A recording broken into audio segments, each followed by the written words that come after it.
क्या है, विद्युत अपघटन का उदाहरण है। फर्स्ट क्वेश्चन देखिए, विद्युत अपघटन का उदाहरण है, तो बता सकते हैं आप विद्युत अपघटन का जो उदाहरण क्या है, तो क्या है सोडियम एसीटेट, यानी कि ऑप्शन नंबर बी बिल्कुल सही है, सोडियम एसीटेट। देखिए अब ये तो फर्स्ट क्वेश्चन था ना, अभी देखिए ना कैसा कैसा क्वेश्चन आता है, कितना इंपॉर्टेंट क्वेश्चन आता है, साथ में प्रीवियस ईयर का क्वेश्चन भी इसमें शामिल रहता है। तो क्या होगा, सोडियम एसीटेट, यानी कि ऑप्शन नंबर बी बिल्कुल सही है। अगला क्वेश्चन देखिए, मोललता, यानी कि मोललता प्रदर्शित करता है, यानी कि मोललता प्रदर्शित करता है, क्या प्रदर्शित करता है, तो मोललता क्या प्रदर्शित करता है, तो मोल अपॉन केजी, यानी कि मोललता क्या होता है, केजी में होता है, यानी कि ऑप्शन नंबर डी बिल्कुल सही है, मोल अपॉन केजी हो जाएगा। तो चलिए अगला क्वेश्चन बढ़ जाते हैं। यार पसंद आएगा तो प्लीज लाइक कर दीजिएगा, नए हो तो चैनल जो सब्सक्राइब कीजिएगा। अगला क्वेश्चन देखिए, क्वेश्चन नंबर 3 देखिए, क्योंकि बहुत इंपॉर्टेंट क्वेश्चन, लास्ट तक देखते रहिए। कौन ताप द्वारा प्रभावित नहीं होता है, कौन ताप द्वारा प्रभावित नहीं होता है वह बताना है। तो कौन ताप द्वारा प्रभावित नहीं होता है, तो बिल्कुल सही बोलते हैं, आप सोच रहे हैं मोललता, यानी कि ऑप्शन नंबर बी बिल्कुल सही, मोललता है जो कि ताप द्वारा प्रभावित नहीं होता है। तो ऑप्शन नंबर बी बिल्कुल सही हो जाएगा। अगला क्वेश्चन देखिए, क्वेश्चन नंबर 4 देखिए, आप लोग आंसर मार के देखिए कितना आपका सही होता है, उतना कमेंट कर सकते हैं, कोई दिक्कत नहीं है। 4 नंबर क्वेश्चन क्या है, बिलियन के गुणधर्म, यानी कि बिलियन के अनुसंख्यक गुणधर्म का उदाहरण है, यानी कि बिलियन का अनुसंख्यक गुणधर्म का कौन उदाहरण है वो बताना है। तो कौन है, तो क्वथनांक का उन्नयन, यानी कि घनत्व नहीं हो सकता, द्रव्यमान नहीं और ताप भी नहीं है, तो क्या है, क्वथनांक का उन्नयन है, या हिमांक का अवनमन या प्रासरण दाब, ये सब के सब अनुसंख्यक गुणधर्म है, यानी कि ऑप्शन नंबर सी बिल्कुल सी हो जाएगा। और यह क्वेश्चन पक्का आपको पूछे जाते हैं, हर मतलब हर बोर्ड में 2 से 3, 3 से 3 तो कम से कम पूछा ही जाता है। तो अगला क्वेश्चन देखिए, क्वेश्चन नंबर 5, ये क्वेश्चन 20 में क्वेश्चन पूछ दिया था, 2020 में भी क्वेश्चन यह पूछा गया था। क्या क्वेश्चन, अर्धप्रागम्य झिल्ली से निकलने वाला कण है, यानी कि अर्धप्रागम्य झिल्ली से कौन कण निकल सकता है, तो कौन निकलता है आपको पता होना चाहिए। तो विलायक कण है जो कि अर्धप्रागम्य झिल्ली से निकल जाता है, लेकिन विलय नहीं होता, विलायक निकल जाता है, यानी कि ऑप्शन में ए बिल्कुल सही है। अर्धप्रागम्य झिल्ली से कौन निकलता है, तो विलायक के अणु आराम से निकल सकते हैं। अगला क्वेश्चन देखिए, क्वेश्चन नंबर 6 नंबर क्वेश्चन क्या है, बर्फ में, यानी कि बर्फ में नमक मिला देने पर बर्फ का तापमान 0 डिग्री से कम हो जाता है। ये बात सही है, अगर किसी बर्फ में हम नमक मिला देंगे तो उसका तापमान इतना घट जाता है, इतना घट माइनस में चला जाता है, तो 0 डिग्री से कम हो जाता है। इसका कारण है, किसके कारण से कम हो जाता है, तो किसके कारण से, तो हिमांक का अवनमन। हिम मतलब क्या होता है, हिम मतलब होता है बर्फ ही होता है, तो हिमांक का अवनमन, यानी कि ऑप्शन नंबर सी बिल्कुल सही हो जाएगा। चलिए अगला क्वेश्चन बढ़ जाते हैं, प्लीज आप लोग लास्ट डाउटनेट पर सॉल्व कीजिए अपना कोई भी पढ़ाई से संबंधित डाउट। बस जिस भी सवाल पर फंसे हो उसकी एक फोटो खींचे, लास्ट तक देखते रहिए, और मेरे चैनल जो सब्सक्राइब कर लीजिएगा, नए होइएगा तो, और रखा है तो जो चैनल को सब्सक्राइब कर रखा है तो उसके लिए थैंक यू। तो 7 नंबर क्वेश्चन देखिए, कौन अनुसंख्यक गुणधर्म है, यानी कि कौन अनुसंख्यक गुणधर्म है वो बताना है। तो कौन है, तो डेल्टा टी बी होता है जो कि अनुसंख्यक गुणधर्म इसको प्रदर्शित करता है, डेल्टा टी, और इसका बेस बी रहता है, यानी कि ऑप्शन नंबर बी बिल्कुल सही हो जाएगा। तो अनुसंख्यक गुणधर्म कौन है, डेल्टा टी बी।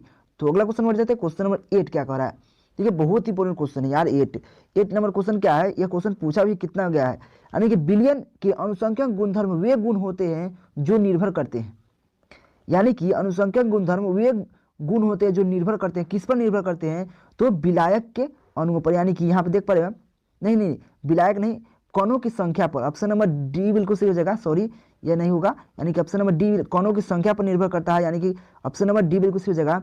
जो विलायक अणु होता है यानी कि अनुसंख्यक गुणधर्म के, वह निर्भर किस पर करता है, तो कणों की संख्या पर करता है, यानी कि ऑप्शन नंबर डी बिल्कुल सही हो जाएगा। अगला क्वेश्चन देखिए, क्वेश्चन नंबर 9 क्या कर रहा है। 9 नंबर क्वेश्चन देखिए, क्वेश्चन नंबर 9 क्या है, परमाणु संख्या, यानी कि परमाणु द्रव्यमान बराबर होता है, यानी कि परमाणु द्रव्यमान बराबर क्या होता है वो बताना है। तो क्या होता है, क्वेश्चन 17 में क्वेश्चन लगभग पूछा गया था। तो क्या है परमाणु द्रव्यमान, तो परमाणु की संख्या, परमाणु के इलेक्ट्रॉनों की संख्या और प्रोटॉनों की संख्या के योग के, यानी कि परमाणु के इलेक्ट्रॉन और प्रोटॉनों की संख्या के योग को ही परमाणु द्रव्यमान कहते हैं, यानी कि ऑप्शन नंबर बी बिल्कुल सही हो जाएगा, इसमें कोई दिक्कत वाली बात नहीं है। चलिए अगला क्वेश्चन बढ़ जाते हैं, क्वेश्चन नंबर 10 क्या कर रहा है। क्वेश्चन नंबर 10 क्या है, मोल अवनमन स्थिरांक निर्भर करता है, यानी कि मोल अवनमन स्थिरांक है जो कि निर्भर करता है, किस पर निर्भर करता है वह बताना है। तो किस पर निर्भर करता है मोल अवनमन स्थिरांक, तो आपको पता होना चाहिए। तो क्या होता है, विलायक के अणुओं पर, यानी कि ऑप्शन नंबर बी बिल्कुल सही हो जाएगा, विलायक के अणुओं पर निर्भर करता है। चलिए अगला क्वेश्चन बढ़ जाते हैं। यार इतना इंपॉर्टेंट क्वेश्चन है, प्लीज आप लोग लाइक कर दीजिएगा, क्योंकि इतना मेहनत से आपके लिए टाइपिंग करके लाए हैं। अगला क्वेश्चन देखिए, क्वेश्चन नंबर 11, वे बिलियन जिसमें प्रासरण दाब समान ताप पर समान हो जाता है कहते हैं, यानी कि वे बिलियन जिसमें प्रासरण दाब समान ताप पर समान हो जाता है उसे कहते हैं, क्या कहते हैं उसको, तो समपराशरी विलयन कहते हैं। यानी कि ऑप्शन नंबर सी में देखिए समपराशरी, यानी कि समपराशरी विलयन, समपराशरी विलयन क्या कहते हैं, समपराशरी विलयन। तो ऑप्शन नंबर सी बिल्कुल सही हो जाएगा, क्योंकि देखिए कह रहा है समान ताप पर समान, यानी कि समान ताप पर समान हो जाता है, तो क्या समप्राशरिक होगा, सम ये तो होबे नहीं करेगा ये सब, यानी कि ऑप्शन नंबर सी बिल्कुल सही हो जाएगा। देखिए अगला क्वेश्चन देखिए, क्वेश्चन नंबर 12 क्वेश्चन क्या है, 12 नंबर क्वेश्चन है, निम्नलिखित में किसका हिमांक अवनमन अधिकतम होगा, यानी किसका हिमांक अवनमन अधिकतम होगा वह बताना है। तो किसका हिमांक अवनमन अधिकतम होगा अब बता सकते हैं, तो ऑप्शन नंबर ए में देखिए K2SO4, यानी कि K2SO4 का हिमांक अवनमन सबसे अधिक है। जो 2 देख रहे हैं यहाँ पे इस प्रकार से लिख सकते हैं K2SO4, उसका जो 4 है बेस है और K2 भी बेस है, यानी कि ऑप्शन नंबर ए बिल्कुल सही हो जाएगा। अगला क्वेश्चन बढ़ जाते हैं, क्वेश्चन नंबर 13 क्या कर रहा है, 13 नंबर क्वेश्चन देखिए बहुत ही 13-14 क्वेश्चन है, यह भी 2020 में क्वेश्चन पूछा गया था, देख लीजिए आप। तो ऐसे देखिए इसीलिए बोले क्वेश्चन प्रीवियस ईयर में क्वेश्चन है, कोई 17 में पूछा, कोई 18 में पूछा, कोई 20 में पूछा, यानी कोई भी सभी में क्वेश्चन पूछा गया कोई ना कोई क्वेश्चन।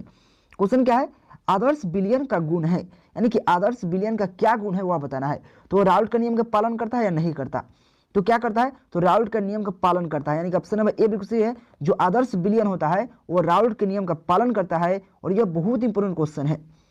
देखिए क्योंकि राउल्ट जो आदर्श विलयन होता है उसका परिभाषा इस प्रकार से दे सकते हैं, आदर्श विलयन वे विलयन है जो सभी ताप के सांद्रण पर, यानी कि सभी ताप के सांद्रण के सभी परिस्थितियों में राउल्ट का नियम का पालन करते हैं, यानी कि ताप और सांद्रण के ताप और सांद्रण, ताप और सांद्रण के सभी परिस्थितियों में राउल्ट के नियम का पालन करते हैं उसको आदर्श विलयन कहते हैं, और जो राउल्ट के नियम का पालन नहीं करते उसको अनादर्श विलयन कहते हैं। समझ गए इस बात को, यानी कि ऑप्शन नंबर इसमें ऑप्शन नंबर ए बिल्कुल सही हो जाएगा। अगला क्वेश्चन देखिए, क्वेश्चन नंबर 14 वही है, अनादर्श विलयन का गुण है तो यह राउल्ट के नियम का पालन नहीं करता, यानी कि ऑप्शन नंबर बी बिल्कुल सही हो जाएगा। समझ गए इस बात को, चलिए अगला क्वेश्चन बढ़ जाते हैं, क्वेश्चन नंबर 15 देखिए। 15 नंबर क्वेश्चन क्या है, निम्नलिखित में विलयनों में से कौन गुण धर्म है, यानी कि अनुसंख्यक गुण है, यानी कि जो यह भी 2020 में क्वेश्चन पूछा गया है, निम्नलिखित विलयन के लिए कौन अनुसंख्यक गुण है, यानी कि जो दिया हुआ है उनमें से कौन है जो कि अनुसंख्यक गुण है, यानी कि प्रासरण, पृष्ठीय तनाव, चलकता, इनमें से कौन, तो बता सकते हैं आप, तो प्रासरण है जो कि अनुसंख्यक गुण है, तो ऑप्शन नंबर ए बिल्कुल सही हो जाएगा। चलिए अगला क्वेश्चन देखिए, क्वेश्चन नंबर 16 देखिए, प्रासरण दाब निम्नलिखित में किस समीकरण द्वारा व्यक्त होता है, प्रासरण दाब किस समीकरण द्वारा व्यक्त होता है, किस समीकरण, तो P = CRT होता है, बस सिंपल है, यानी कि ऑप्शन नंबर ए बिल्कुल सही हो जाएगा। देखिए बहुत अच्छा क्वेश्चन था, प्रासरण दाब निम्नलिखित में किस समीकरण द्वारा व्यक्त होता है, तो किससे होता है, तो option number A P = CRT से होता है। चलिए अगला क्वेश्चन बढ़ जाते हैं, क्वेश्चन देखिए, क्वेश्चन ये सब बहुत इंपॉर्टेंट है। देखिए क्वेश्चन तो बहुत आसान क्वेश्चन है, शुद्ध जल का pH मान होता है, तो आप बता ही सकते हैं, तो कितना होता है 7 होता है शुद्ध जल का, यानी कि जल होता है जो कि उदासीन होता है, 8 क्या है तो क्षार के लिए है, और 4 है तो अम्ल के लिए है, यानी ये 7 से कम है तो अम्ल, 7 से ज़्यादा है तो क्षार, और जो उदासीन है वह 7 होता है, यानी कि 7 से उदासीन होता है, यानी कि जल एक उदासीन, यानी कि ऑप्शन नंबर सी बिल्कुल सही हो जाएगा, 7 हो जाएगा, pH मान होता है। अगला क्वेश्चन देखिए, क्वेश्चन नंबर 18, निम्नलिखित में कौन अनुसंख्यक गुणधर्म नहीं है, ये भी क्वेश्चन बहुत इंपॉर्टेंट है, अनुसंख्यक गुणधर्म नहीं है, तो कौन अनुसंख्यक गुणधर्म नहीं है, तो अनुसंख्यक गुणधर्म कौन है पहले बता दीजिए, हिमांक अवनमन भी है, क्वथनांक का उन्नयन भी है, वाष्प दाब के सापेक्ष अवनमन भी है, प्रासरण भी है, तो कौन नहीं है, तो प्रकाश संक्रिया, यानी कि प्रकाशीय संक्रियता, जो संक्रियता होता है वह अनुसंख्यक गुणधर्म नहीं है, यानी कि ऑप्शन नंबर सी बिल्कुल सही है। चलिए अगला क्वेश्चन बढ़ जाते हैं, क्वेश्चन नंबर 19 देखिए, यानी कि 19 नंबर क्वेश्चन क्या है, प्रासरण दाब बढ़ता है जब, यानी कि प्रासरण दाब बढ़ता है कब बढ़ता है, कब बढ़ता है, तो तापक्रम बढ़ता है, यानी कि ऑप्शन नंबर ए बिल्कुल सही है, जब तापक्रम बढ़ेगा तो प्रासरण दाब भी बढ़ेगा, यानी कि ऑप्शन नंबर ए बिल्कुल सही है।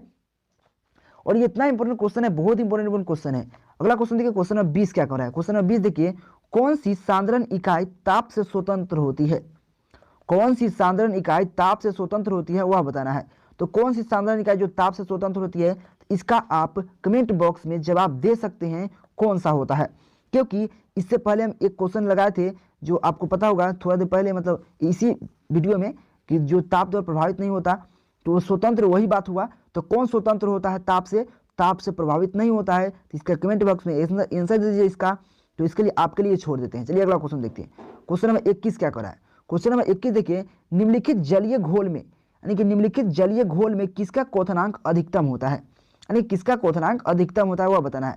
तो किसका क्वथनांक अधिकतम होता है, तो बस 1.0 m Na2SO4 यानी Na2SO4 यानी कि ऑप्शन नंबर सी बिल्कुल सही जगह। देखिए मेन तो यही है Na2SO4, क्योंकि सभी में तो 0.1 m 0.1 m 0.1 m 0.1 यानी कि 0.1 तो है ही, तो क्या हो जाएगा Na2SO4 यानी कि ऑप्शन नंबर सी बिल्कुल सही हो जाएगा। इसका अधिकतम होता है क्वथनांक अवनमन, जो क्वथनांक जो होता है उसका अधिकतम होता है, ऑप्शन नंबर सी का।